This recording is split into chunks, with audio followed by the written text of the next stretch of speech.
Merci à toutes et à tous de vous être connectés pour cette séance des Midi de l'IREMO qui aujourd'hui est consacrée à la présentation du livre de Caterina Bandini, Une cause sacrée, religion, décolonisation et mobilisation pour la paix en Israël-Palestine, publié chez Ism Kartala, et qui est un livre issu de votre thèse. Vous êtes docteur en sociologie de l'EHESS, actuellement à terre en sciences politiques à l'Université de Lille et rattachée au CERAPS.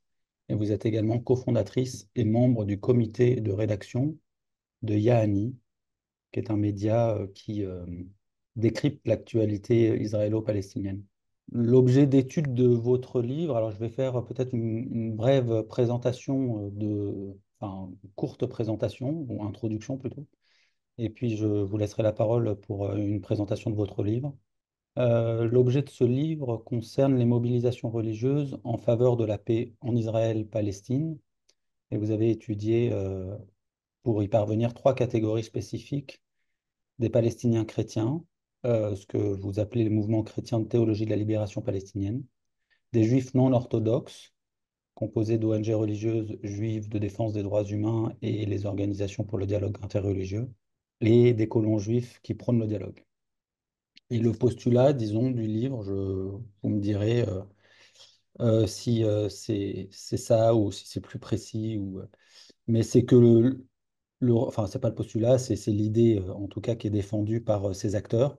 C'est que le religieux n'est pas le problème de ce conflit, en tout cas, c'est pas le seul, mais en fait, c'est peut-être plutôt précisément la solution. Le religieux serait plutôt précisément la solution que le problème au conflit.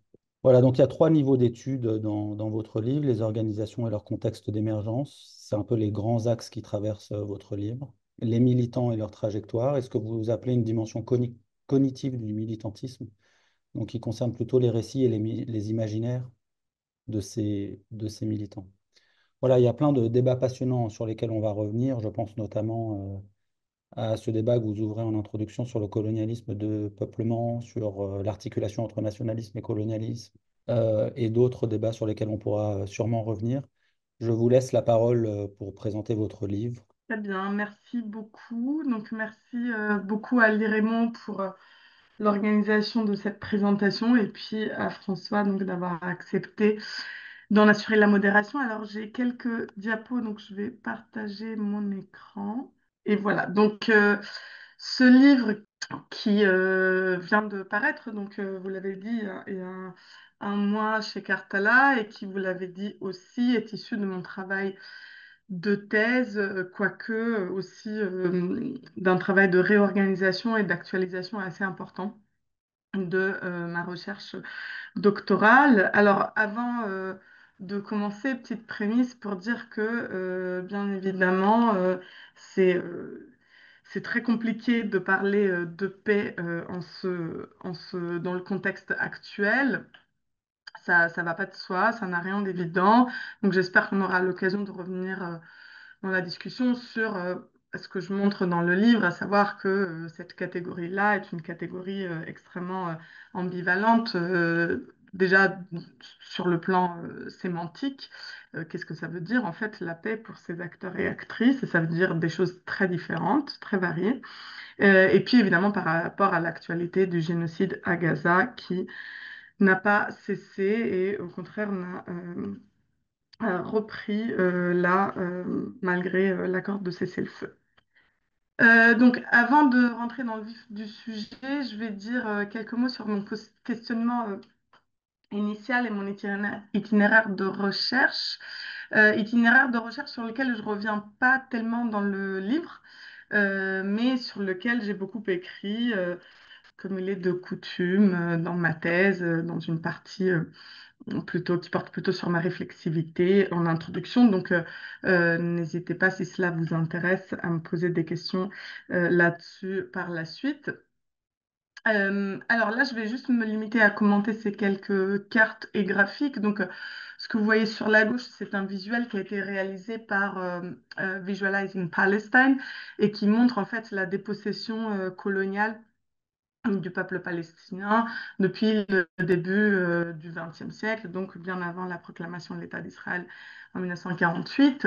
Au, au centre une carte qui est datée maintenant, puisqu'elle date de 2009, mais que je trouve quand même toujours très parlante, de Julien Bouzac, qui s'intitule L'État archipel de Palestine orientale. Donc, évidemment, elle n'est pas du tout à jour pour ce qui concerne Gaza et même pour la Cisjordanie où la situation est beaucoup plus dramatique que ça. Mais néanmoins, je la trouve intéressante parce que ce qu'elle montre, c'est la fragmentation territoriale de ce territoire qui se reflète inévitablement sur en fait une fragmentation sociale et politique très importante. Donc là, vous avez en vert clair et foncé et orange les zones A et B de la Cisjordanie d'après les accords d'Oslo sous autonomie totale ou partielle de l'autorité nationale palestinienne. Et en fait, les zones C, c'est-à-dire la grande majorité de ce territoire cisjordanien, il est ici représenté par la mer, ce qui montre donc bien comment il n'y a aucune continuité territoriale et du coup, de fait, aucune possibilité de créer un État viable selon ce qu'on appelle la solution à deux États, qui était le paradigme promu par les accords d'Oslo. Alors, sur ce territoire, mes enquêtes de terrain se sont basées principalement à Jérusalem et dans le sud de la Cisjordanie. Donc là, vous avez la carte en bas à droite qui représente la région de Massaf Yatta, donc Yatta étant une ville palestinienne au sud d'Hébron. Hébron qui est une ville elle-même au sud de la Cisjordanie. Euh, et aussi, j'ai pas mal travaillé dans la région de Bethléem, alors notamment avec les groupes palestiniens chrétiens qu'évoquait François tout à l'heure, mais aussi entre Bethléem et Hébron, dans cette région, et là c'est la carte en haut à droite, dans cette région qu'on appelle Gush Etzion, donc un bloc de colonies, c'est comme ça qu'on l'appelle en hébreu, situé entre Bethléem et Hébron. Alors dans le livre, petite question de vocabulaire dans le livre et puis plus généralement dans mes écrits et dans mon travail, je parle sans distinction de Israël-Palestine ou Palestine-Israël avec un tiret et je mets un point d'honneur à refuser la formule Israël et la Palestine qui en fait vient reproduire une séparation du territoire, une division du territoire et une séparation des populations qui est de fait illusoire et qui en plus n'est pas neutre puisqu'elle est justement tributaire de cette doctrine d'Oslo et de ce paradigme de la solution à deux États qui, comme je viens de le dire, en fait, est très loin de ce qui se passe dans la réalité sur le terrain. Euh, alors, comment j'ai construit cet objet? Pourquoi je m'y suis intéressée? Alors, il y a évidemment, comme toujours dans la construction d'un objet de recherche, un cheminement qui est tout à fait personnel. Donc, comme je vous le disais tout à l'heure, on pourra y revenir si ça vous intéresse. Mais disons que du point de vue scientifique, j'ai voulu étudier ces mobilisations parce que j'avais ressenti une insatisfaction à l'égard d'une large partie de la production scientifique et puis aussi du discours euh, médiatique sur en fait le recours aux religieux dans des mobilisations politiques. En fait, la plupart des travaux scientifiques sur le sujet, pour ne pas parler encore une fois du discours public, du discours médiatique, quand ils s'intéressent à ce sujet-là, ils le font sous l'angle des mobilisations conservateurs ou réactionnaires, ou encore des groupes qui pratiquent la violence politique. Donc, ce que j'ai voulu faire, moi, ça a été un pas de côté.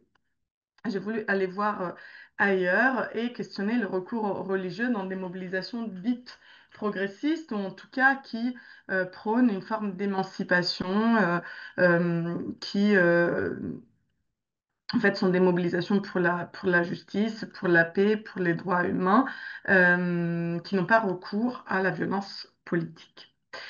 Euh, pour ce faire, je suis partie d'une notion qui est la notion de plasticité des contenus religieux, mise en avant par celui qui a été mon directeur de thèse, donc un sociologue qui s'appelle Patrick Michel, mais qui a en réalité une longue généalogie en sociologie des religions et en sociologie générale plus largement. Donc on pourrait citer les travaux de Talal Assad, mais aussi ceux de Pierre Bourdieu, par ailleurs. Et c'est cette idée de dire, en fait, il n'y a pas de message politique précis qui serait inscrit dans une tradition religieuse donnée. Voilà, l'islam n'est pas plus violent que le christianisme, le judaïsme ne prône pas plus la paix que l'islam, etc. Mais il y a bien des processus sociaux qui sont subjectifs et qui poussent les individus à comprendre leur tradition plutôt que d'une autre. Et c'est à ces processus-là que je me suis intéressée. Comme le disait François, j'ai enquêté dans ce que je définis trois milieux, donc ce mouvement de théologie de la libération palestinienne qui a vu le jour chez les communautés chrétiennes de Palestine, donc notamment entre Jérusalem et la Cisjordanie, pendant la première intifada, à la fin des années 1980. Les organisations pour les droits humains, là donc affiliées plutôt au judaïsme non orthodoxe, en particulier aux deux dénominations principales du judaïsme non orthodoxe, que sont le judaïsme réformé et le judaïsme conservatif, ou conservateur, ou massorti, et qui demeurent largement discriminés au sein de l'État d'Israël et de la société juive israélienne plus largement, où l'orthodoxie est dominante. Et enfin, les groupes de dialogue interreligieux, où là, j'ai choisi de me concentrer sur, en particulier, les associations qui ont été créées par des colons sionistes religieux en Cisjordanie, qui promeuvent une forme de dialogue avec, là, notamment, des Palestiniens et Palestiniennes musulmans des zones rurales de la Cisjordanie. Alors, voilà, dans le premier milieu, l'organisation phare serait Sabeel, le Centre œcuménique de théologie de la libération palestinienne. Dans le deuxième, on pourrait citer plutôt l'ONG Rabbis for Human Rights, les rabbins pour les droits humains. Euh, et enfin, dans le troisième, il y a une vaste panoplie d'organisations, hein. C'est un milieu très, très vivace, mais beaucoup moins de groupes quand on s'intéresse que aux groupes qui sont présents en Cisjordanie. Et là, il y a quelques groupes formels, d'autres beaucoup plus informels, mais il y a en particulier une organisation qui, pour le coup, elle est devenue vraiment très bien structurée. C'est une ONG et qui s'appelle Roots et qui est active à la base, qui est née en tout cas dans cette région de Gush Etzion dont je vous parlais tout à l'heure, entre Bethléem et Hébron. Alors, ce que j'analyse, c'est que ces trois groupes occupent des positions minorisées dans leurs communautés religieuses respectives. Et pour expliquer ces positions, j'emprunte un concept au sociologue de la religion Peter Berg, qui est le concept de minorité cognitive. Donc, je le cite, il définit ainsi une minorité cognitive comme un groupe de personnes dont la compréhension du monde diffère considérablement de celles généralement acquises dans leur société. Et encore, poursuit-il, une minorité cognitive est un groupe formé autour d'un corps de connaissances déviantes. Alors, euh, en quoi il s'agit de minorités cognitives? Eh ben, la théologie, les Palestiniens chrétiens, donc déjà on parle souvent d'eux comme étant une double minorité, hein, à la fois en tant que Palestiniens à l'égard de l'État d'Israël, mais aussi en tant que chrétiens à l'égard de la population palestinienne très majoritairement musulmane. Mais ce qui m'intéresse, moi, c'est que leur position est minorisée dans ce monde militant, notamment en ceci qui s'oppose au sionisme chrétien, sur lequel on pourra revenir pendant la discussion, qui est certes loin d'être hégémonique dans le monde chrétien au sens large, mais qui, en fait, on le sait, progresse de plus en plus, notamment au sein des communautés évangéliques aux États-Unis, et qui exerce, c'est un lobby très puissant, qui exerce une influence considérable sur la politique étrangère de pays tiers vis-à-vis de la question israélo-palestinienne, et notamment sur la politique étrangère états-unienne. Pour ce qui est des organisations religieuses juives pour les droits humains, je l'ai dit, elles se trouvent dans une position discriminée du fait que leurs membres sont affiliés majoritairement au courant non orthodoxe et que en Israël, l'orthodoxie est hégémonique est dominante et majoritaire aussi d'un point de vue statistique. Et puis enfin, pour ces colons sionistes religieux, alors là c'est un peu plus compliqué parce que eux, ils ne se situent pas forcément dans une en fait, minorité religieuse juive, puisqu'ils sont pour la plupart orthodoxes, ni ont une position critique vis-à-vis du sionisme, mais néanmoins, ils bricolent, c'est comme ça que je l'explique dans le livre, leur affiliation religieuse et politique et leur adhésion au sionisme avec un tas d'autres éléments qui viennent d'autres formes de spiritualité ou bien d'autres courants philosophiques, d'autres courants de pensée. Et là, c'est un peu plus surprenant, mais on trouve beaucoup de colons qui, dans leur discours, se réfèrent par exemple à la pensée, à la théorie postcoloniale. Et puis, de manière générale, le fait qu'ils s'engagent dans le dialogue avec des Palestiniens musulmans, ça les situe aussi dans une position minoritaire et minorisée.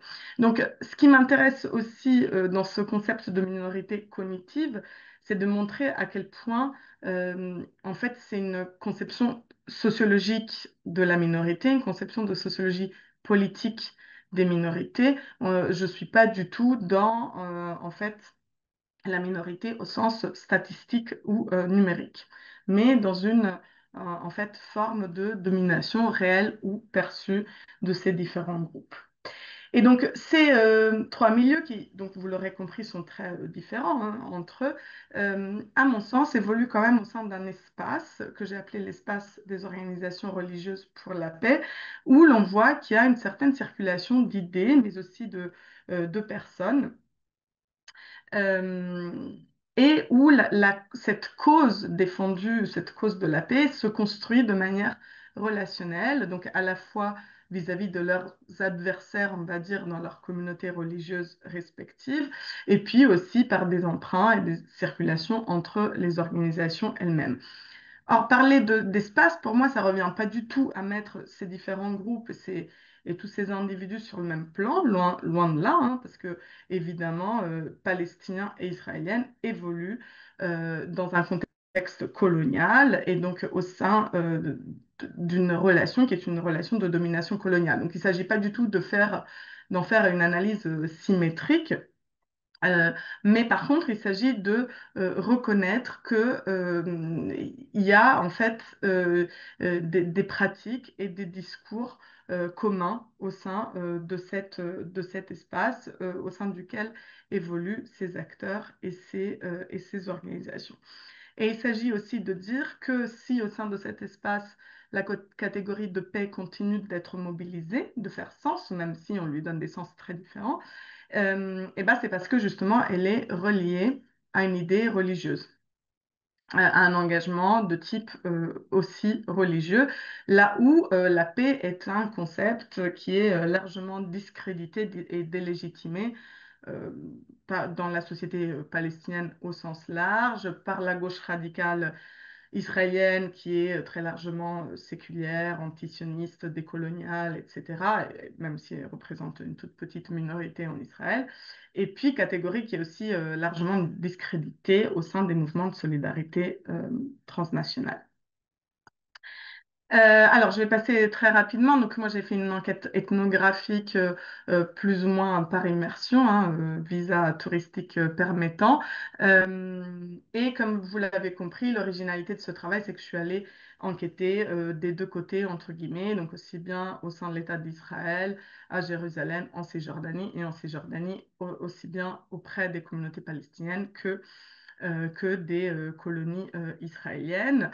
J'ai étudié une vingtaine d'organisations au total, donc vous voyez quelques logos ici, réaliser une centaine d'entretiens et étudier aussi la production écrite de ces acteurs et actrices, puisqu'il s'agit de personnes qui écrivent beaucoup, qui sont en partie des intellectuels ou des théologiens ou même des universitaires par métier ou par aspiration.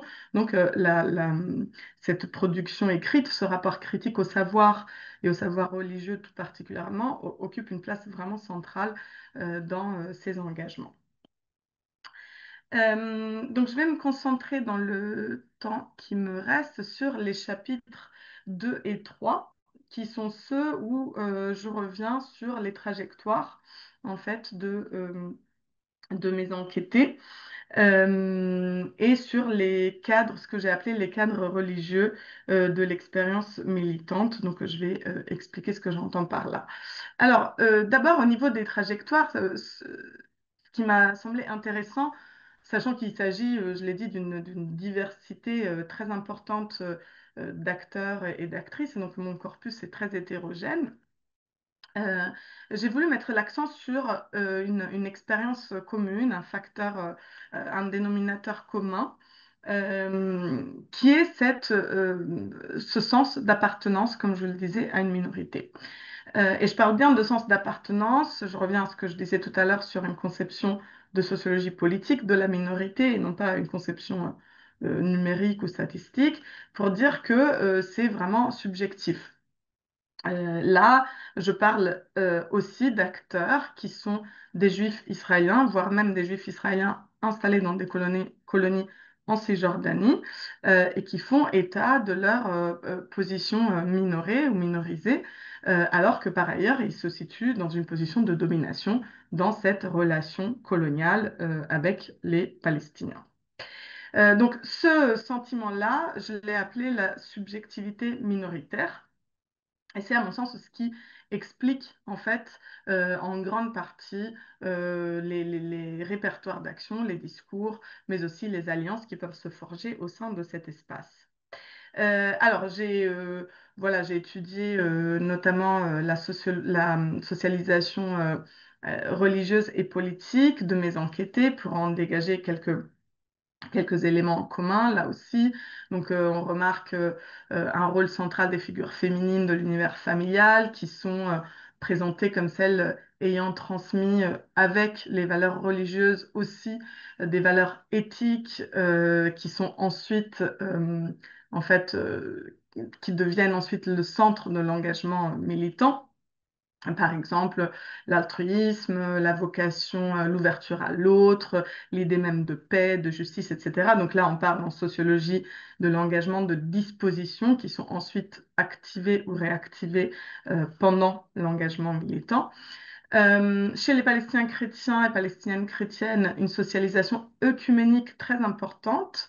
Et ça, c'est important parce que c'est vraiment avec ce mouvement de théologie de la libération palestinienne qu'on voit l'essor d'un vrai œcuménisme palestinien, c'est-à-dire que les églises chrétiennes de Palestine se réapproprient en partie ce mouvement et du coup, avec lui, se réapproprient aussi sa dimension œcuménique, qui était quelque chose qui était très présent dans la vie quotidienne en fait des Palestiniens chrétiens, mais qui n'était pas très présent au niveau institutionnel. Il y a cette idée de s'inscrire dans une lignée croyante et ou ethno-religieuse qui est très forte pour les juifs et les juifs, mais en réalité pour les Palestiniens chrétiens aussi.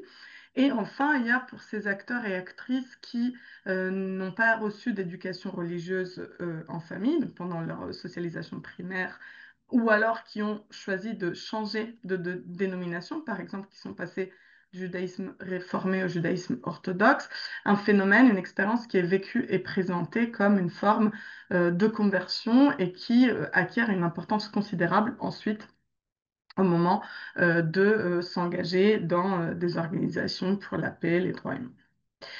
Euh, alors, dans le passage, dans la politisation de cette condition minoritaire, qui devient donc une forme de minoration, de minorisation, euh, vous avez du côté des Juifs israéliens un sentiment que j'ai qualifié de double malaise, c'est-à-dire que dans mes entretiens, ce qui revient souvent, c'est cette idée d'être trop religieux pour le monde militant. Monde militant, j'entends monde militant contre l'occupation pour les droits humains, parce que c'est un milieu historiquement très séculier en Israël, voire anti-religion, et en même temps d'être trop militant pour le monde religieux qui, lui, est largement associé à l'orthodoxie et en partie à la droite, voire à l'extrême droite israélienne. Chez les chrétiens, il y a, comme je le disais tout à l'heure, une religiosité qui est perçu comme étant menacé par la diffusion du sionisme chrétien. Et donc, en fait, le mouvement de théologie de la libération va vraiment cibler, va vraiment se concentrer très largement euh, sur l'opposition au sionisme chrétien, la déconstruction du discours sioniste chrétien, etc.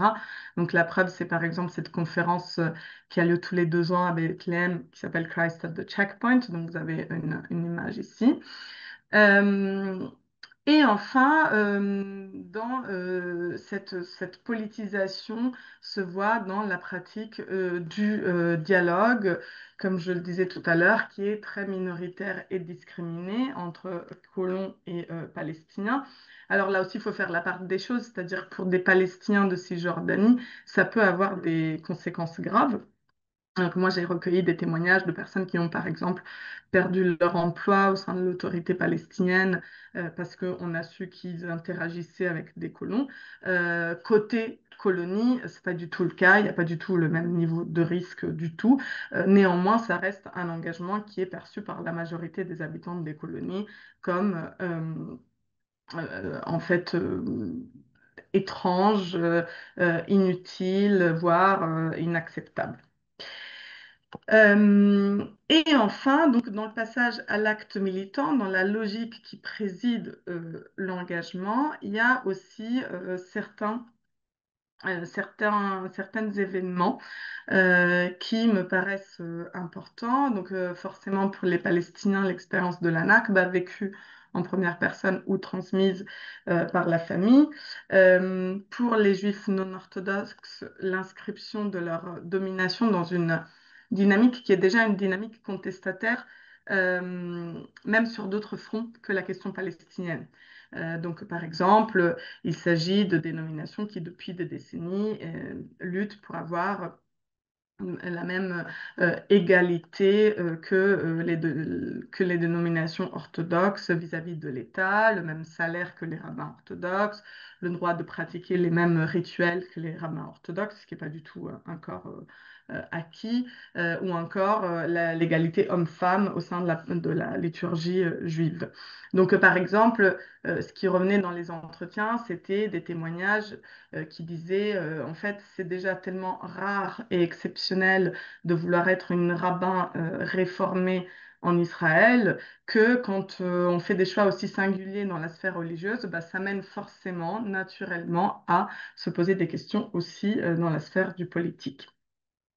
Donc, qui établissait voilà, un lien vraiment, une corrélation comme ça, très nette entre ces deux engagements.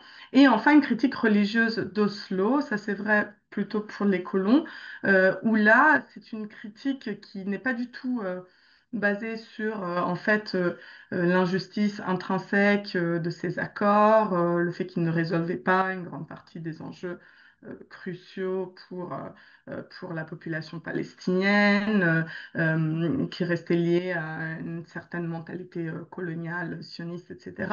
C'est pas du tout ça, mais en fait, c'est le fait de dire euh, les accords d'Oslo ont échoué parce qu'ils n'ont pas pris en compte la dimension religieuse du conflit et surtout ont écarté les leaders religieux qui, eux, auraient pu apporter une solution. Alors, si ça c'est vrai principalement pour les colons et réapproprié en partie par les Palestiniens engagés dans le dialogue avec les colons, de manière générale, François, vous l'avez dit tout à l'heure, il y a cette idée qu'on retrouve chez tous les groupes que j'ai étudiés de dire en fait la religion, si la religion fait partie du conflit, elle doit aussi faire partie d'une manière ou d'une autre de la solution. Ça, c'est vraiment la démarche qui est au cœur de mon étude.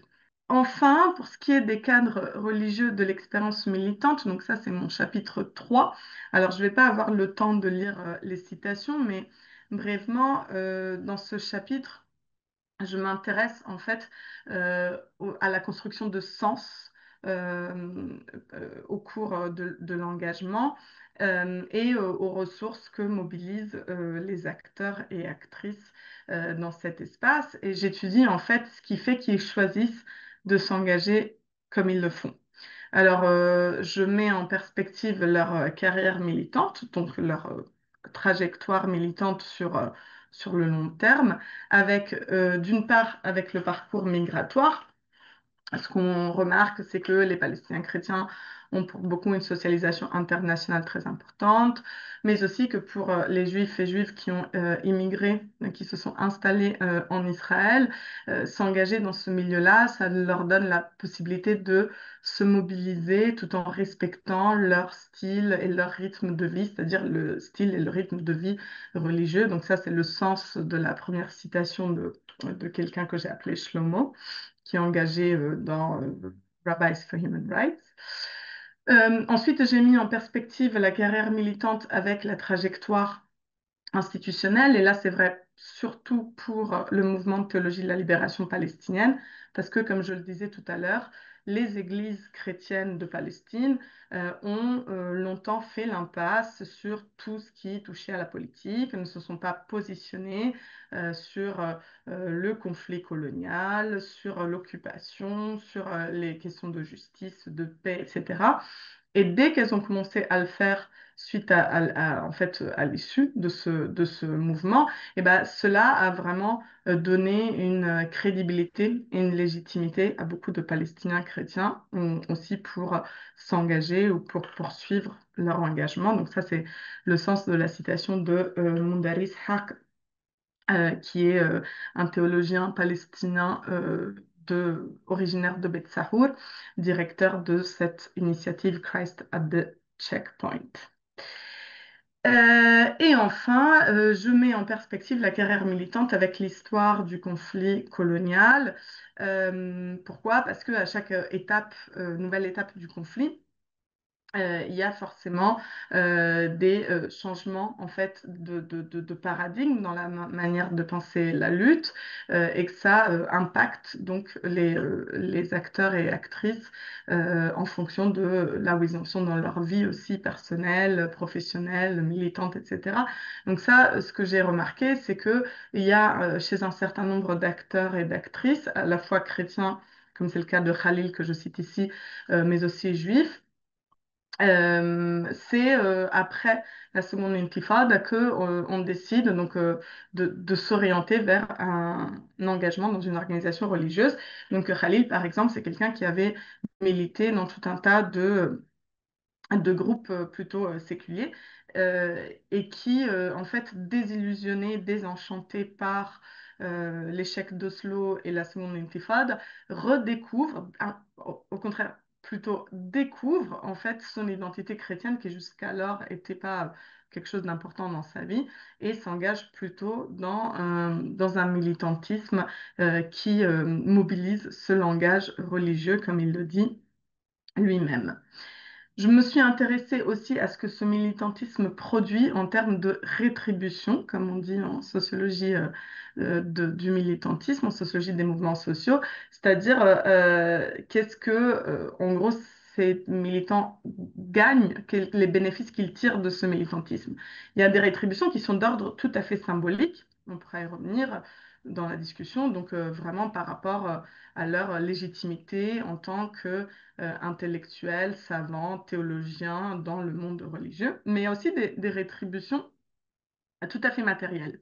Et j'ai pensé que c'était vraiment important de mettre l'accent aussi sur la matérialité du militantisme. Donc, par exemple, pour des juifs non orthodoxes en Israël, et a fortiori pour des femmes qui voudraient devenir rabbin, qui étudient pour devenir rabbin, ça permet de se positionner sur un marché du travail religieux qui est quand même très difficile pour elles et eux.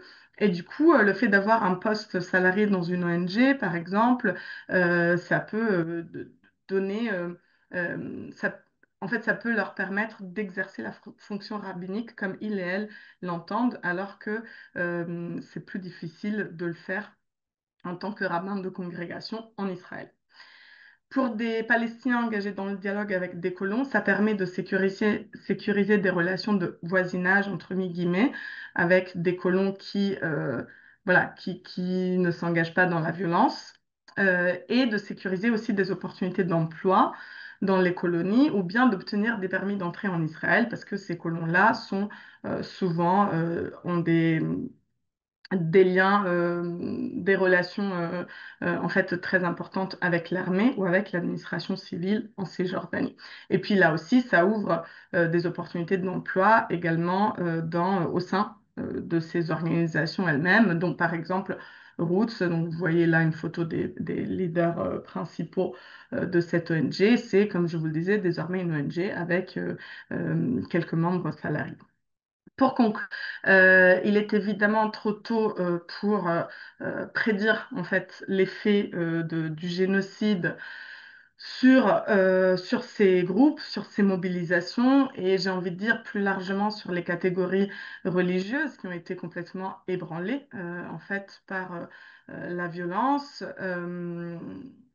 Voilà, il y a beaucoup de réflexions en cours sur comment ça va affecter non seulement la nation israélienne, mais le judaïsme de manière plus générale, le fait que l'État d'Israël ait commis des crimes de guerre et des crimes contre l'humanité à Gaza.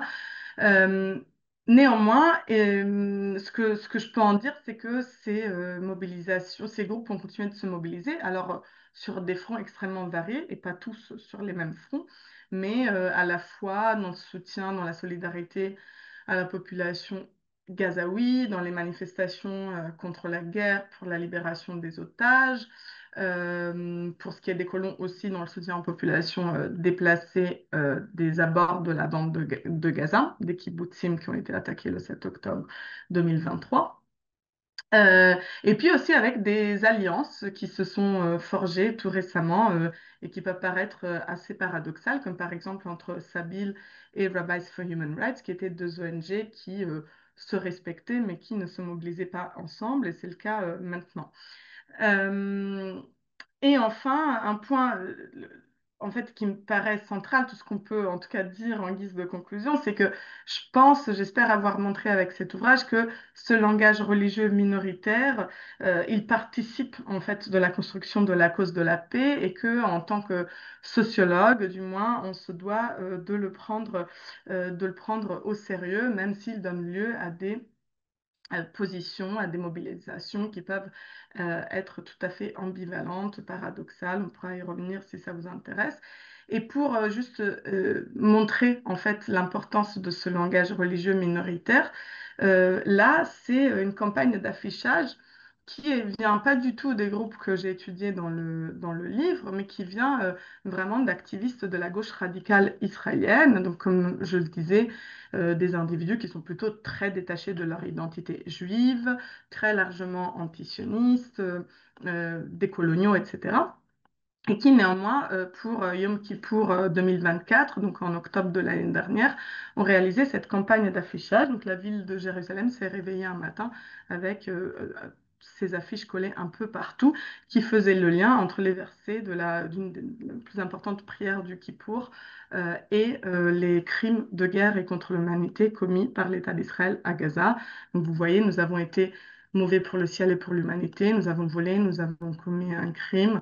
Nous avons honte de ce que nous avons fait. Donc, à mon sens, ça prouve aussi la force et la puissance de la ressource religieuse et le fait qu'elle peut circuler même là où on s'y attendrait le moins.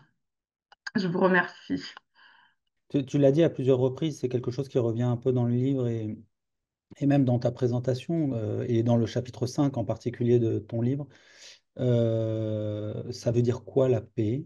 Tu l'as redit dans l'introduction. Et ça, c'est une question qui, à mon sens, est importante parce que souvent on parle de dialogue sans préciser la nature ou plutôt le cadre dans lequel on dialogue et surtout l'objectif du dialogue. Et ça, c'est une question qui m'intéresse, d'autant plus qu'on est parfois interrogé, nous-mêmes, chercheurs qui travaillons sur la question palestinienne ou israélo-palestinienne, sur ces questions-là, sûrement toi, bien d'autres, bien davantage que d'autres. Mais voilà, qu'est-ce que ça veut dire la paix? Merci. Donc, évidemment, ça a été le grand chantier de la thèse, hein. Et c'est ce que j'essaie de décortiquer du coup dans le livre, sans toutefois y apporter de réponse définitive, puisque en fait, ce que je montre, c'est, comme je le disais dans ma présentation, c'est qu'il s'agit d'une catégorie extrêmement plastique, extrêmement ambivalente, et qu'on peut y mettre dedans tout ce qu'on veut. Et là, c'est la preuve, voilà, avec une notion qui est brandie par des personnages comme Donald Trump ou Benjamin Netanyahu. Donc, qu'est-ce que ça fait que des figures comme ça s'approprient cette catégorie? Qu'est-ce que ça fait à la catégorie elle-même? Donc, j'apporte pas de réponse définitive. Ce que je dis, en gros, c'est que, comme je l'ai dit dans ma présentation, déjà, c'est une catégorie qui fait sens pour les acteurs et actrices que j'ai étudiés et pas pour d'autres, parce qu'elle est liée à une conception religieuse, à cette idée que, euh, voilà, que la paix est une idée religieuse, elle est liée à une conception de Dieu, etc. Et donc ça, on ne peut pas non plus leur ôter ça, j'ai envie de dire. Enfin, c'est voilà, c'est quelque chose qui est très important dans leur discours. Maintenant, et c'est tout le sens de mon chapitre 5, c'est d'aller voir en fait, une fois qu'on laisse de côté, ce que j'ai montré jusqu'à maintenant, la généalogie de ses engagements, les trajectoires personnelles, les trajectoires organisationnelles et les discours, et donc tout ce qui est production écrite, intellectuelle, si on va voir comment ces personnes envisagent le futur sur le plan politique, quelle est leur vision politique du futur. Donc ça, c'était toujours la troisième partie de mon protocole d'entretien. Le troisième grand ensemble de questions que je posais à mes enquêtés, c'était comment vous imaginez la solution. Et là, donc c'est là que en fait ressort vraiment tout, toute l'ambivalence de cette catégorie, parce que je me suis rendu compte que pour certains, c'est quand même pas la majorité, mais pour certains et certaines, et notamment pour certains enquêtés des colonies de Cisjordanie, en fait, derrière cette ouverture à l'autre, ce dialogue, etc., leur vision de la paix ne ressemble pas du tout à une vision d'égalité, en fait, entre Israéliens et Palestiniens. Donc, ou à C'est-à-dire une minima, vision d'égalité. à une vision d'égalité, c'est-à-dire à un projet politique qui garantirait l'égalité des droits aux deux populations.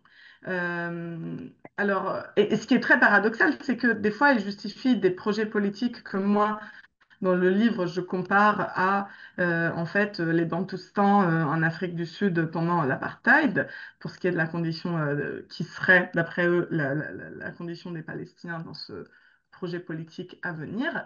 Et néanmoins, le font en parlant de décolonisation, etc. Donc c'est très, voilà, c'est très surprenant comme discours au premier regard. Et en fait, ils se mobilisent quand même, et ils se considèrent quand même comme des militants pour la paix. Donc moi, ce que j'ai essayé de faire, et c'est une posture qui n'est pas facile à tenir, c'est de quand même leur donner acte, voilà, de leur reconnaître leur réflexivité, tout en montrant euh, c'est là où en fait c'est complètement incohérent avec ce qu'ils envisagent, avec ce qu'ils envisagent pour la suite. Alors, en particulier, dans la thèse, le chapitre est beaucoup plus long et il prend en compte vraiment toutes les visions politiques, tous les imaginaires politiques, y compris solution à un État, deux États, etc. Alors que dans le livre, je me suis concentrée sur ce qui me paraît la contribution la plus originale, à savoir les projets de confédération et de fédération, Absolument. qui en réalité sont très anciens, hein, qui ont une Absolument. généalogie historique assez ancienne. Je t'interromps, c'est le dernier livre de Shlomo Sand, là, justement, sur tous ces Oui, oui, projets tout à fait, tout politiques. à fait. Enfin, c'est un livre de Shlomo Sand par rapport à l'idée binationale chez les sionistes, mais Ouais, ouais. il y a une généalogie aussi, tu le sais mieux que moi. Enfin, c'est une idée qui était déjà portée par les Britanniques en partie. Enfin, voilà. Donc, il y a tout ça, et en même temps, il y a des projets très récents que j'étudie dans le livre, qui sont en partie appuyés ou voire portés par mes enquêtés. Et là, on voit par exemple, moi j'essaie vraiment de faire la part des choses, de distinguer, c'est-à-dire il y a des personnes euh, qui, dans leur discours, me disent en fait être prêts à renoncer à une certaine partie de leurs privilèges et de leurs privilèges coloniaux dans la possibilité d'établir un projet politique, voilà, comme je le disais, d'égalité. Et quand je parle d'égalité, c'est d'égalité à la fois au niveau des droits individuels et des droits collectifs des deux populations. Et pas de dire les Palestiniens peuvent vivre en ayant des droits individuels, mais pas des droits en tant que peuple, parce que ça, évidemment, c'est toujours une forme de domination.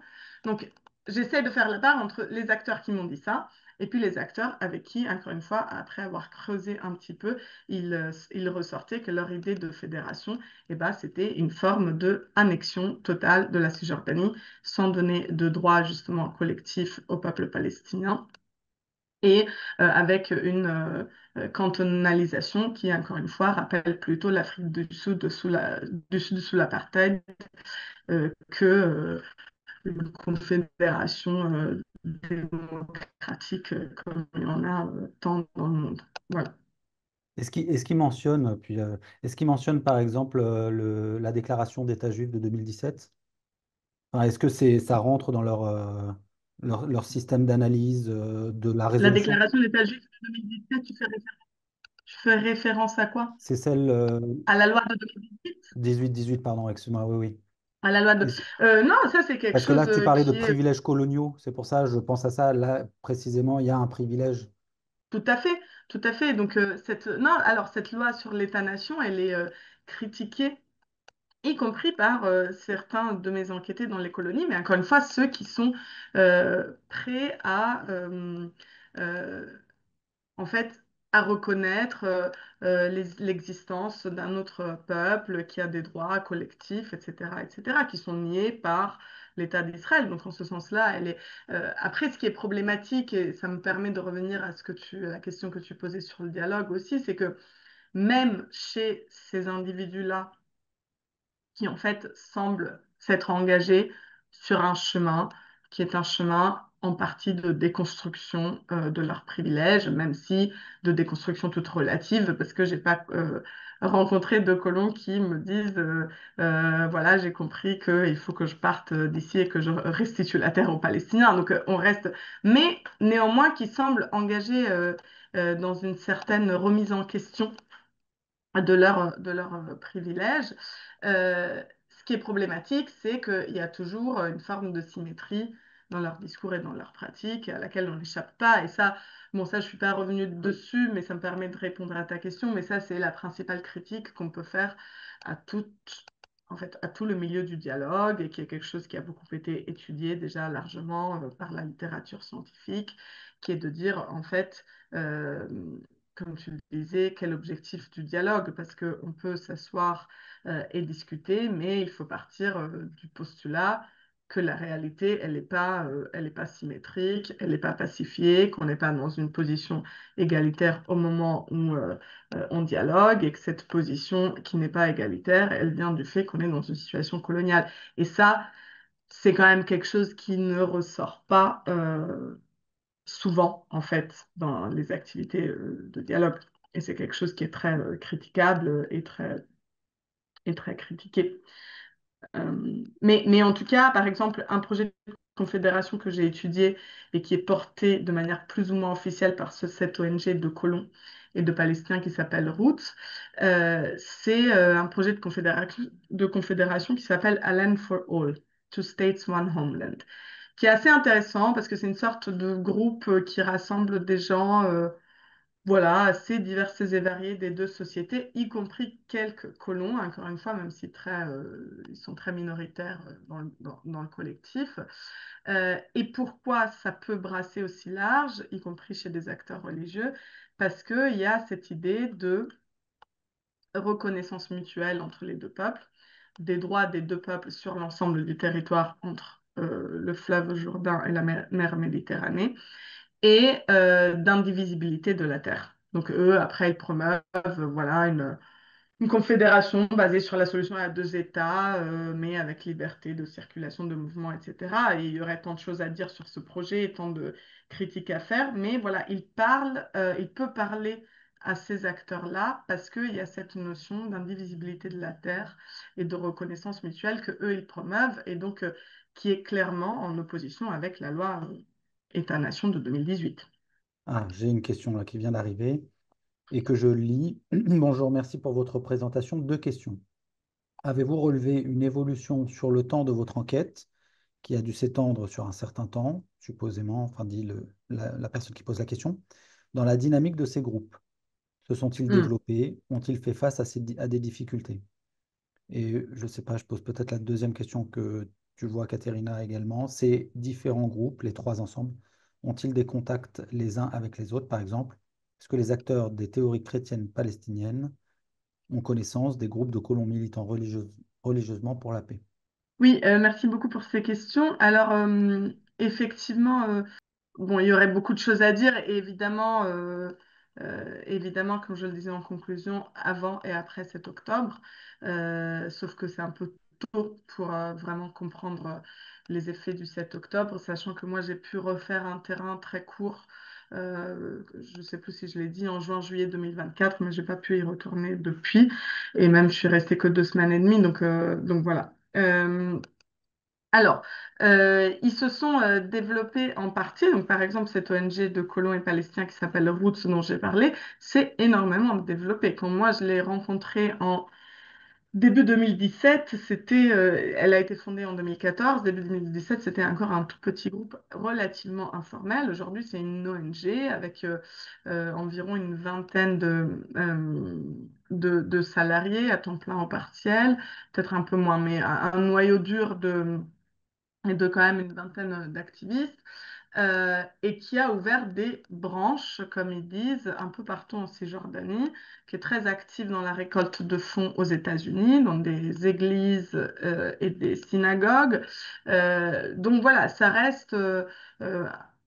ça reste quand même une organisation de niche, si vous me permettez, si vous me passez l'expression, mais qui s'est considérablement structurée et considérablement développée depuis.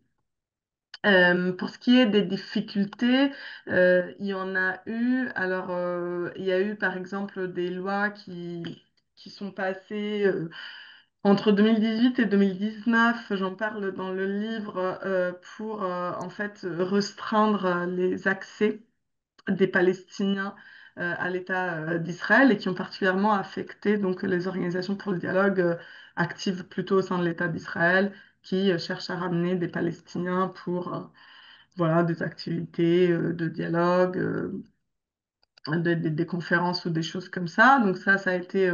mais finalement, c'est encore d'actualité. Après, moi, ce que je dis dans le livre, c'est que, par exemple, à ce niveau-là, la circulation des Palestiniens grâce au filon de l'engagement interreligieux, qui est un filon vraiment qu'il ne faut pas sous-estimer.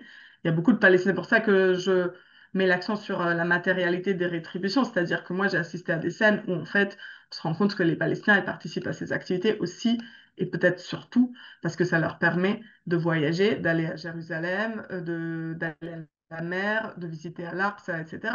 Et en disant ça, comment dire, je n'émets aucun jugement de valeur sur ça, hein. C'est vraiment, c'est important de prendre en compte, parce que ça montre aussi à quel point le contexte colonial bah, fabrique ce genre d'engagement et d'interaction.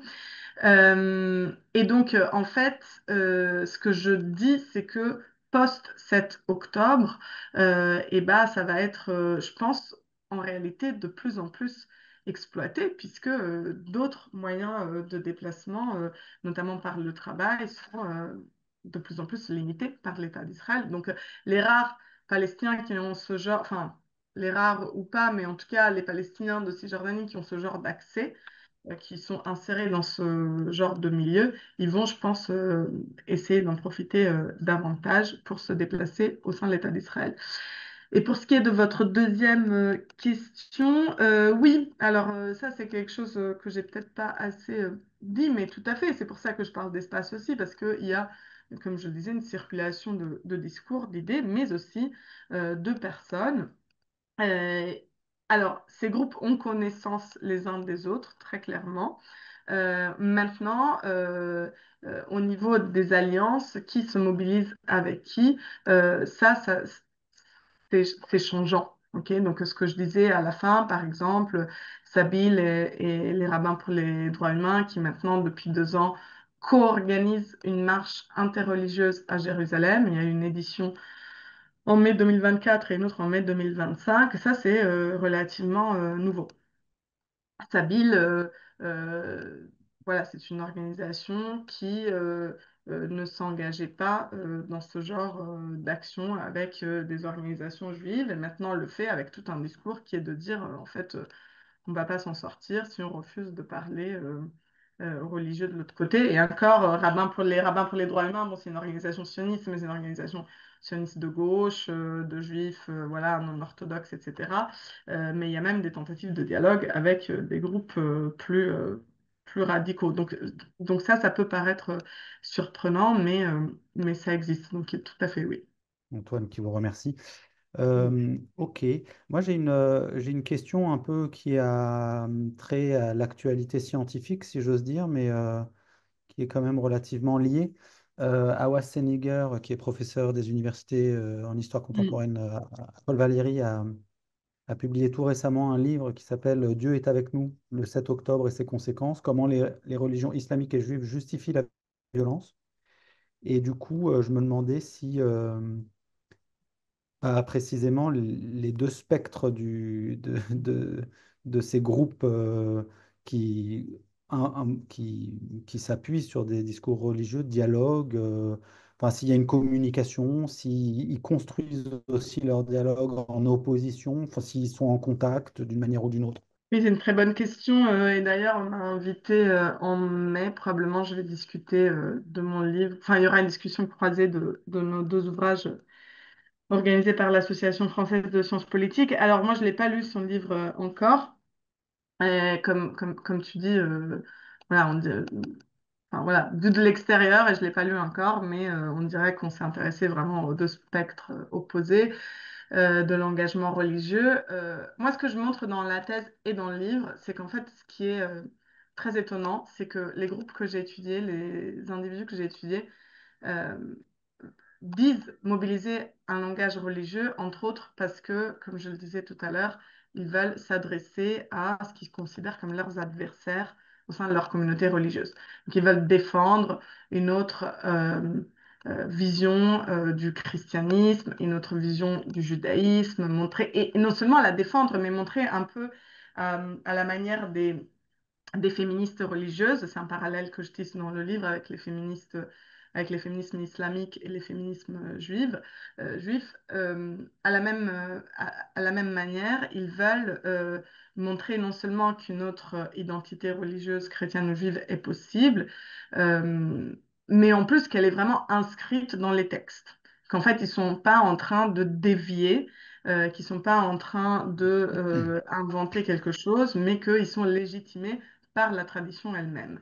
Ceci étant dit, en fait, le résultat de mes enquêtes, c'est que finalement, ces adversaires-là, qui se représentent comme leur cible principale, et ben c'est les gens à qui ils arrivent le moins à parler et qu'ils arrivent le moins à convaincre.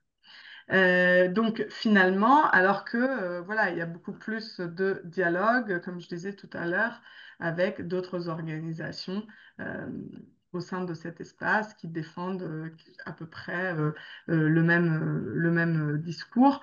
Mais s'il y a vraiment un endroit où ce militantisme échoue, euh, enfin voilà, moi je veux pas encore une fois apporter de jugement de valeur là-dessus, mais objectivement où ce militantisme ne semble pas répondre à l'objectif qui s'est fixé, c'est celui-là, c'est de réussir à parler à des religieux au sein de leur communauté qui ne pensent pas pareil que eux, qui pensent tout le contraire. Tu as parlé de théologie de la libération, qui est, comment dire, une sorte de concept, enfin peut-être tu peux nous en parler évidemment, mais qui est un courant théologique chrétien qui est né principalement en Amérique latine, si je ne me trompe pas, dans les années 60-70. Est-ce que cette théologie de la libération, elle est véritablement invoquée? Est-ce que c'est structuré ou c'est Hmm. plutôt un... Enfin, comment ils l'utilisent, comment ils articulent ça avec effectivement euh, ce premier courant théologique chrétien? est-ce qu'ils ont conscience ou est-ce qu'ils se réfèrent aux figures majeures de ce courant de pensée? Effectivement, la théologie de la libération naît en Amérique latine dans les années 1960 et en Palestine, il y a des débats assez vifs au sein du monde chrétien sur l'appellation à donner à ce mouvement. Donc, on a pu parler en arabe, hein, même de théologie de la libération, ou alors plutôt de théologie contextuelle, ou alors plutôt de théologie palestinienne tout court. Et justement, les débats, ils ne sont pas simplement sémantiques, ils tiennent aussi à la place à donner, en fait, la distance à mettre vis-à-vis de la théologie de la libération d'Amérique du Sud. Pourquoi? Parce que la théologie de la libération d'Amérique du Sud, elle est principalement, elle s'intéresse principalement aux questions de pauvreté, ok. Et elle est très empreinte de marxisme, ce qui fait défaut aux théologiens palestiniens chrétiens, où il s'agit plutôt d'une théologie, comme ils la définissent, d'une théologie de la terre. Donc, il y a vraiment une réflexion très importante autour de la terre de Palestine, de la promesse faite à Dieu de la terre de Palestine, de la terre aux terres d'Israël, au peuple juif. Donc, toute une déconstruction de la promesse biblique, théologie de la terre, et il y a moins voilà, cette réflexion autour de l'homme, de la pauvreté, avec des outils marxistes. En revanche, il y a beaucoup et de plus en plus, et ça aussi, par ailleurs, pour répondre toujours à la première question d'Antoine, évolution aussi, parce qu'il y a de plus en plus une inscription de cette théologie de la libération dans le courant de la pensée décoloniale. Et donc, on se détache complètement du marxisme, mais on se rapproche de plus en plus des études postcoloniales, des études décoloniales, etc., qui, en réalité, s'intéressent au récit biblique bien avant l'essor d'une théologie de la libération en Palestine. Mais ça a commencé avec les travaux d'Edward Said et d'autres théologiens, notamment protestants, les études d'Empire, enfin bon, bref, il y a toute une généalogie là intellectuelle à part.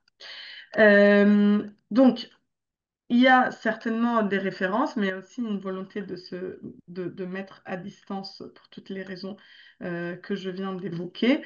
Euh, et, euh, et en fait, oui, c'est structuré dans le sens où c'est véritablement un mouvement qui naît avec la publication en 1989 par Naïm Atiq de son ouvrage en anglais Justice and Only Justice, et depuis tout un tas de publications et de groupes qui se sont formés, d'organisations qui s'en revendiquent, et un institut, donc la publication du document Kairos Palestine, pour celles et ceux qui connaissent, le 11 décembre 2009, première prise de position publique officielle en arabe et puis traduite dans une quinzaine de langues de l'ensemble des églises palestiniennes, chrétiennes palestiniennes sur l'occupation et le conflit.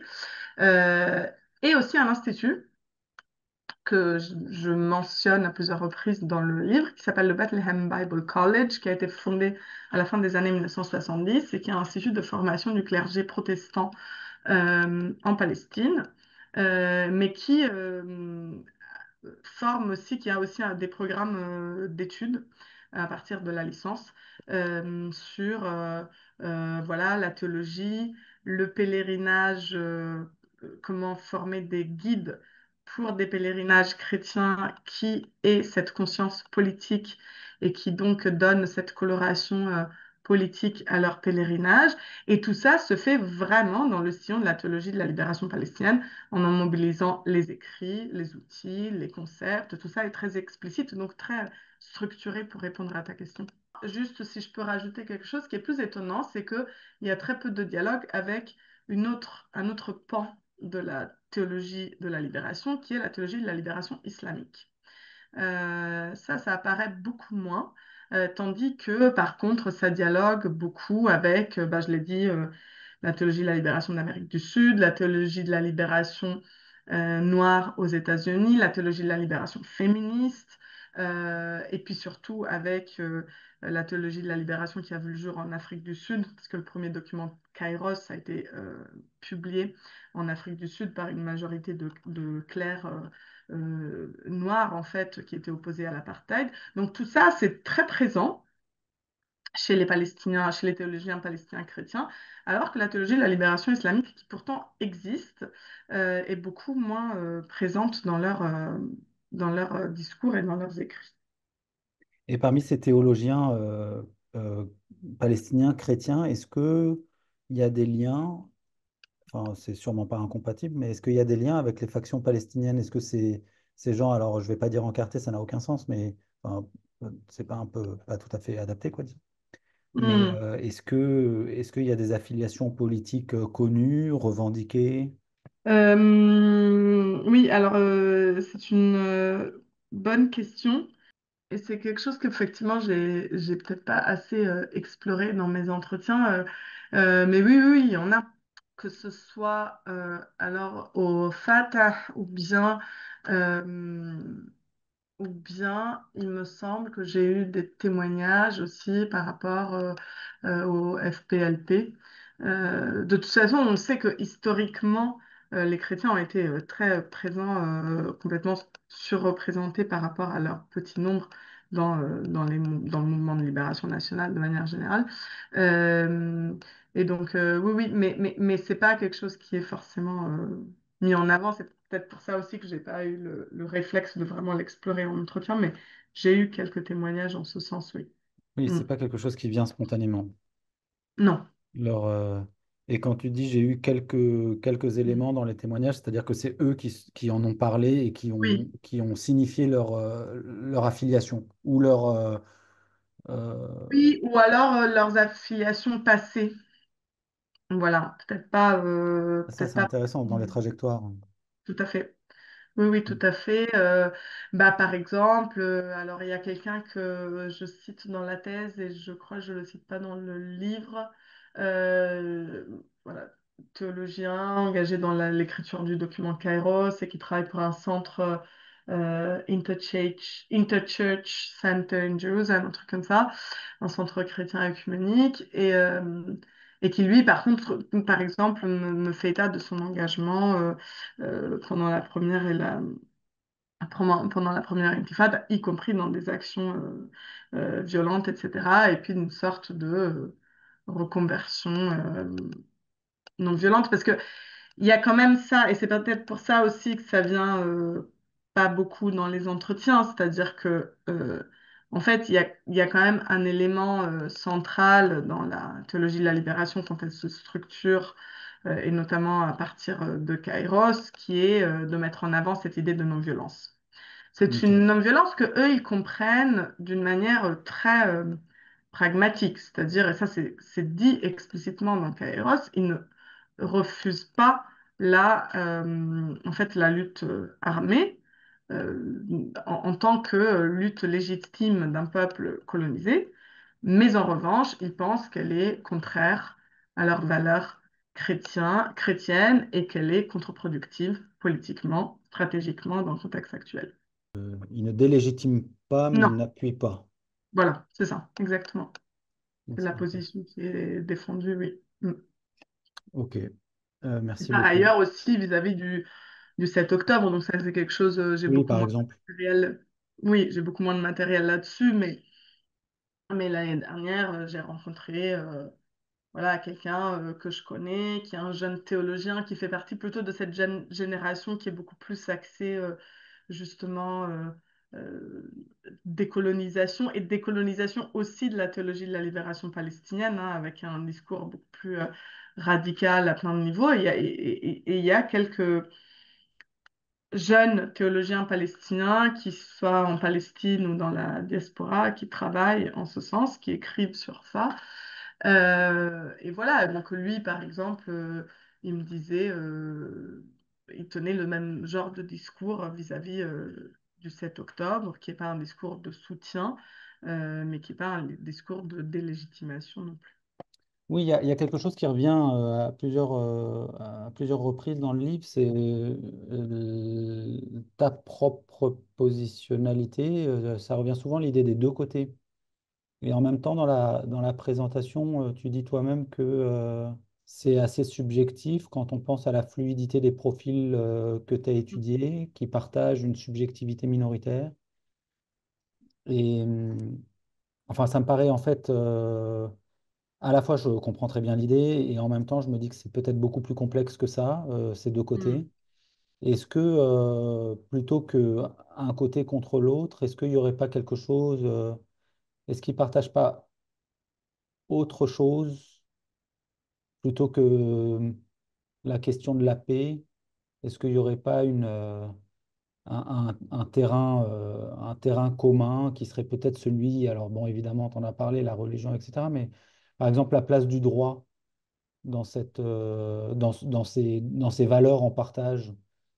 Euh, bon, c'est un peu, je fais un peu le pont entre les deux côtés et le fait que peut-être il n'y en a pas et qu'il y a autre chose qui les lie. Ou la place des valeurs éthiques. Bon, les valeurs Mhm. éthiques, t'en as quand même parlé, mais sur la question du droit, par exemple, est-ce que c'est des choses qui sont évoquées? Il y a peut-être deux questions dans ma C'est une question. très bonne question. Oui, oui.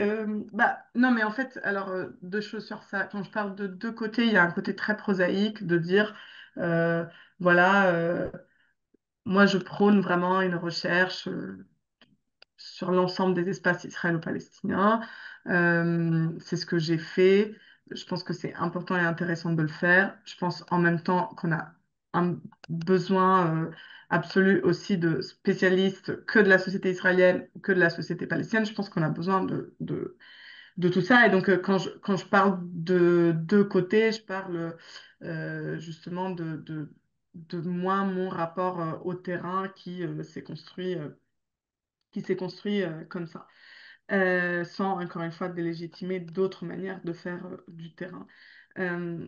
Mais par contre, donc voilà, donc ça c'est ce plan vraiment méthodologique. Maintenant, quand on parle des deux côtés, dans le sens de l'affrontement, on va dire, entre justement palestiniens, israéliens ou juifs arabes ou chrétiens juifs, juifs musulmans, bah ça pour le coup c'est quelque chose que moi je déconstruis largement dans le livre parce que ce que je montre c'est que justement c'est beaucoup plus complexe que ça et l'affrontement souvent, par exemple si on revient à l'exemple des Palestiniens chrétiens, l'affrontement c'est plutôt entre Palestiniens chrétiens et chrétiens sionistes.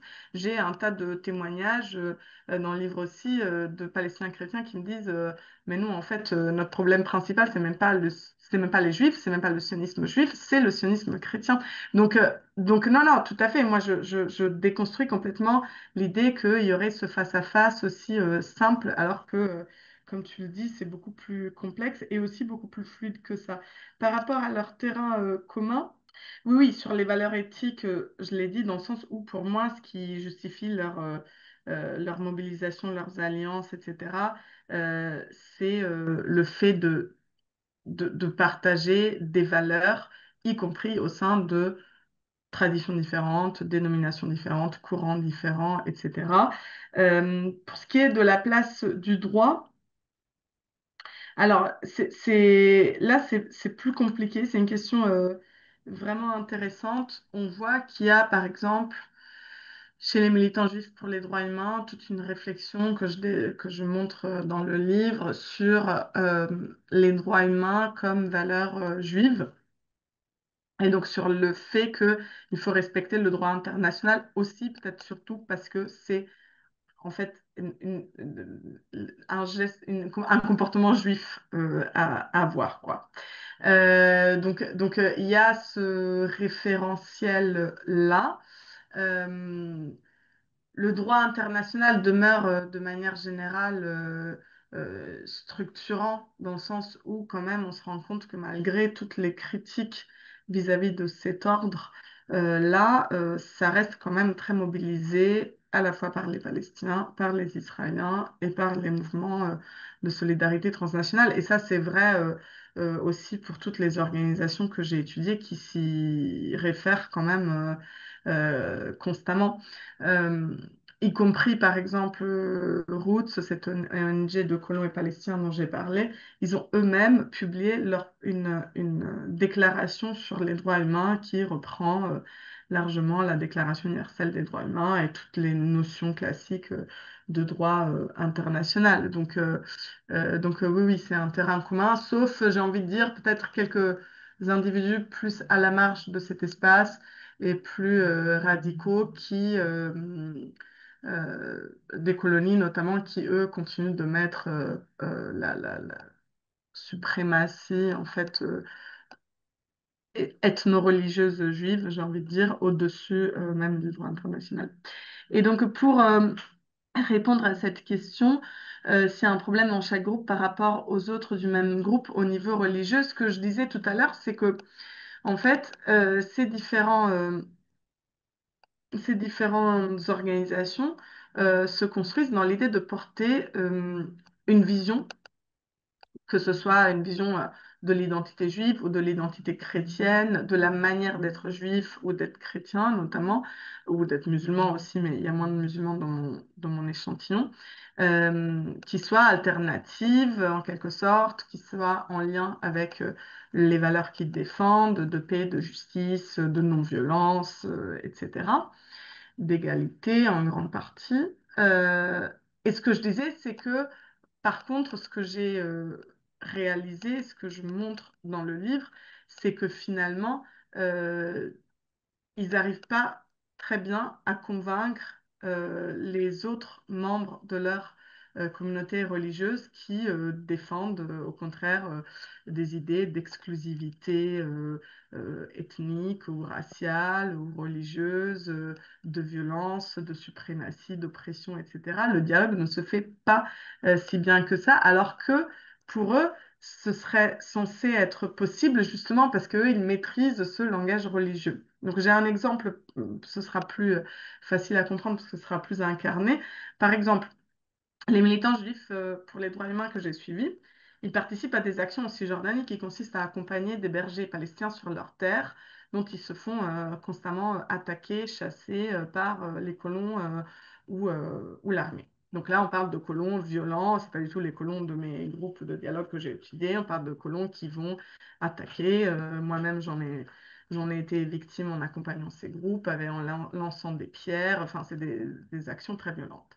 Alors, ces militants juifs qui participent à ces actions pour protéger la population palestinienne, ils se distinguent, ce que j'ai remarqué, d'autres militants qui font le même type d'action, mais qui n'ont pas cette dimension religieuse-là, parce que souvent, ils cherchent à interagir avec ces colons. Et interagir comment? À leur dire, ah, ce que vous êtes en train de faire est contre la Torah. Si vous êtes des bons juifs, vous ne devriez pas venir ici attaquer les Palestiniens et nous attaquer nous. Euh, en fait, cette terre, il faut qu'on la partage, etc., etc. Et ce qui est très étonnant, parce qu'ils essayent de faire ça alors que les colons sont en train justement de leur lancer des pierres dessus ou de les tabasser. Mais ils ont vraiment cette volonté souvent de entrer en dialogue à partir de références religieuses que eux ils maîtrisent, parce qu'ils connaissent la Torah, ils connaissent le Talmud, etc. Et en fait, bah, sans grande surprise, j'ai envie de dire, ils convainquent personne, quoi. Ça marche pas si bien que ça. Donc ça, c'est un exemple un peu extrême parce que ça se passe vraiment dans le feu de l'action, mais de manière générale, ce qu'on remarque aujourd'hui au sein de la société israélienne, c'est que les idées racistes, en mobilisant des références religieuses juives, elles ont acquis une place de plus en plus importante au cours des dernières décennies et que c'est pas les groupes religieux minoritaires que j'ai étudiés qui ont réussi à infléchir cette tendance, en fait. Quelle est la capacité de ces groupes à se faire entendre à l'étranger auprès des diasporas et des décideurs politiques? Donc, paradoxalement, ils ont plus d'écho, plus de capacité de se faire entendre, comme vous dites, à l'étranger, dans la diaspora. Alors, dans les diasporas. Alors, pour les juifs non orthodoxes, c'est évident, parce que, et d'ailleurs, ces organisations pour les droits humains sont largement financées par la diaspora nord-américaine, puisqu'il y a une caractéristique sociologique très importante à prendre en compte, c'est-à-dire que le judaïsme non orthodoxe, et en particulier le judaïsme réformé, est la première dénomination juive aux États-Unis, alors qu'elle est minoritaire et discriminée en Israël. Donc ça, alors ça, c'est quelque chose qui est souvent oublié, mais je travaille pas mal sur ça en ce moment, mais en fait, ça, c'est aussi une des principales causes de tension entre la diaspora états-unienne et l'État d'Israël. C'est le fait que l'État d'Israël refuse de considérer les juifs réformés comme étant des juifs religieux, comme étant des vrais juifs même, si on reprend les mots du grand rabbinat israélien. Euh, et donc, il y a une sensibilité très forte des communautés juives, notamment aux États-Unis, mais aussi au Canada, vis-à-vis de ces groupes que j'ai étudiés. Pour ne pas parler du fait que beaucoup de militants que j'ai étudiés sont en fait d'origine états-unienne ou canadienne ou binationaux. Donc, ça, c'est très présent. Donc, leur discours est beaucoup plus, comment dire, mainstream en fait dans la diaspora en Amérique du Nord qu'il ne l'est en Israël. Ça, c'est clair et net. Pour ce qui est des Palestiniens chrétiens et de leur capacité à se faire entendre par des sionistes chrétiens, bon là, c'est plus compliqué. Mais il y a quand même des ponts, et c'est un sujet dont je parlais tout à l'heure. Le Bethlehem Bible College œuvre notamment à ça, en faisant venir aussi des sionistes chrétiens voilà, ou en tout cas des évangéliques qui auraient tendance à être plutôt favorables, enfin à soutenir plutôt des idées sionistes chrétiennes, à les faire assister aux conférences Christ at the Checkpoint, où il y a des conférences et il y a aussi vraiment des visites de ce que c'est que la vie sous occupation en Cisjordanie, pour leur montrer à quel point leur vision du monde, en fait, est délétère pour les Palestiniens chrétiens et a suscité cette empathie intra-chrétienne qui fait défaut au sionisme chrétien. Vous avez parlé de rétribution matérielle de l'engagement dans ces groupes en donnant des exemples parmi les Palestiniens qui entrent en dialogue et travaillent auprès des colons. Qu'avez-vous identifié comme bénéfice du côté des Palestiniens chrétiens sympathisants ou acteurs de la théologie de la libération? J'ajoute à Euh, cette question, mm. si je peux me permettre, parce que c'est un élément, une des réflexions que vous avez faites qui m'a aussi interpellé. Comment concrètement ça se passe? Ça veut dire dès lors qu'on est intégré à ces groupes, on peut bénéficier d'autorisation de passage, et si oui, comment et à quel titre? Donc, pour les Palestiniens chrétiens, je dirais que au niveau des rétributions matérielles, là, ça passe plus par une forte visibilité sur la scène internationale, c'est-à-dire que, bon, pour la plupart, ce sont des personnes qui ont déjà une socialisation internationale assez importante, mais en tout cas, du fait de leur engagement dans ces organisations et dans ces milieux, ils sont amenés à voyager beaucoup plus, donc par exemple, donc notamment là aussi en Amérique du Nord, mais pas que, mais notamment en Amérique du Nord, pour porter cette voix palestinienne chrétienne. Donc je dirais que ça se manifeste plus à ce niveau-là pour les Palestiniens chrétiens. Et puis pour ce qui est de comment ça se fait concrètement, en fait, ça dépend. Évidemment, il y a des cas de figure différents, mais disons, dans l'exemple que je montrais, alors, en fait, non, de manière plus transversale à l'ensemble de ces groupes, il peut y avoir des opportunités de devenir membre salarié de ces organisations.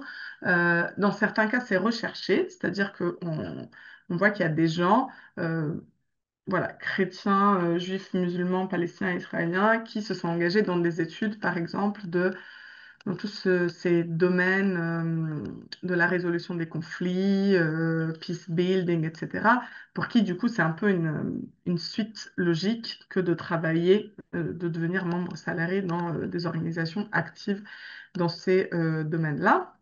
Et puis, il y en a d'autres pour qui c'est pas recherché.